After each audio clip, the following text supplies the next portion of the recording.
Assalamualaikum warahmatullahi wabarakatuh. Nama saya Lili Sandayani, NPM 2011030331. Prodi Manajemen Pendidikan Islam kelas F. Mata kuliah Sejarah Peradaban Islam. Di sini saya akan membahas tentang definisi agama dan budaya serta hubungan agama dan budaya. Yang pertama, pengertian agama. Secara etimologi, kata agama bukan berasal dari bahasa Arab, melainkan diambil dari bahasa Sanskerta yang menunjuk pada sistem kepercayaan dalam Hinduisme dan Buddhisme di India. Agama terdiri dari kata a yang berarti tidak dan gama yang berarti kacau.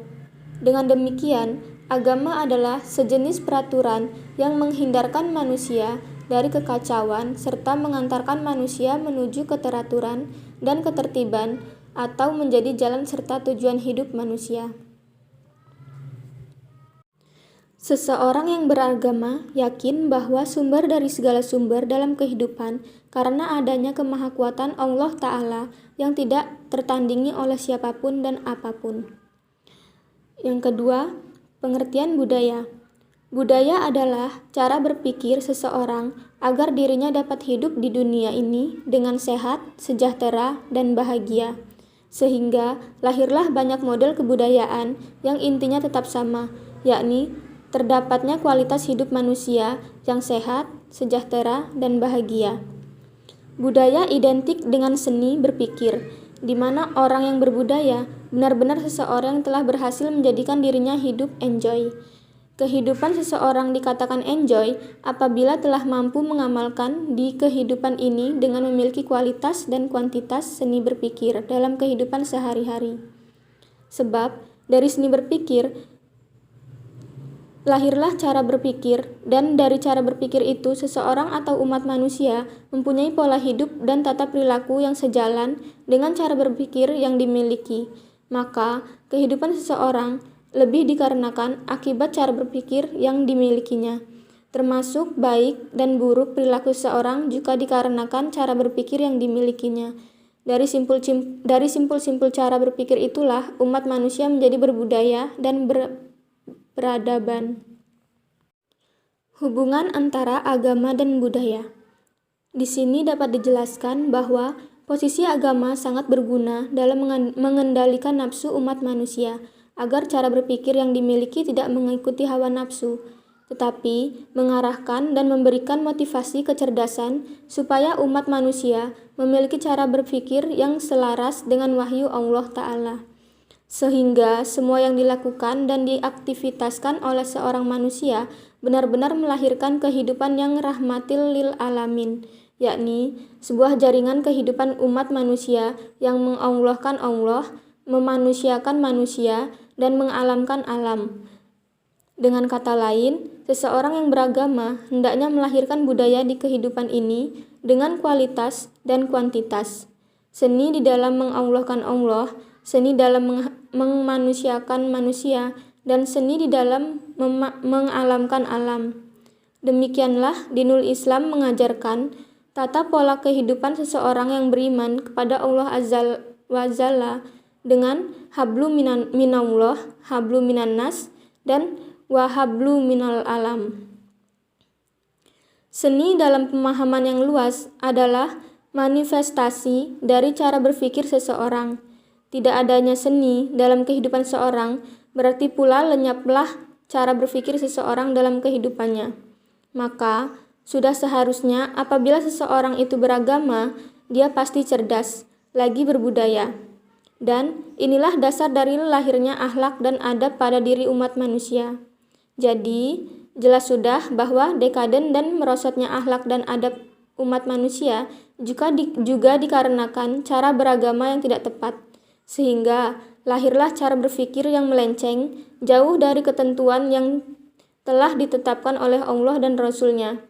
Sekarang saat yang tepat untuk melakukan pembenahan konstruksi cara beragama dan menjadikan agama sebagai motivator kecerdasan, sehingga eksistensi agama lebih progresif. Agama diposisikan sebagai pusat budaya, dengan demikian lahirlah produk budaya religius yang membawa umat manusia pada kehidupan lebih berkah, baik, benar, dan penuh kasih sayang.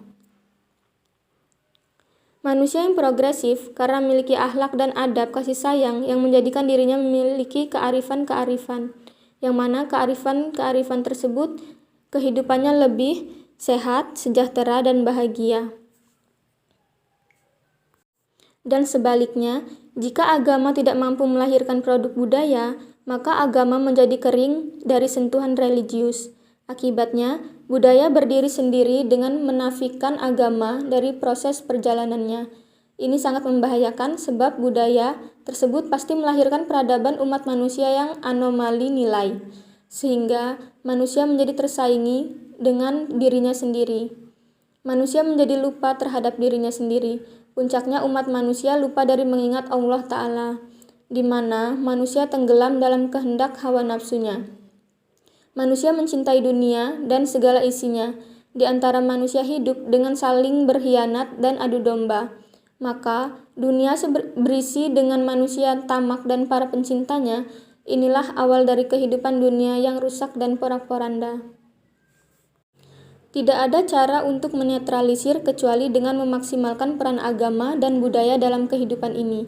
Disinilah pentingnya agama dan budaya, yaitu agama yang melahirkan produk budaya yang berupa teologis, humanis, dan ekologis.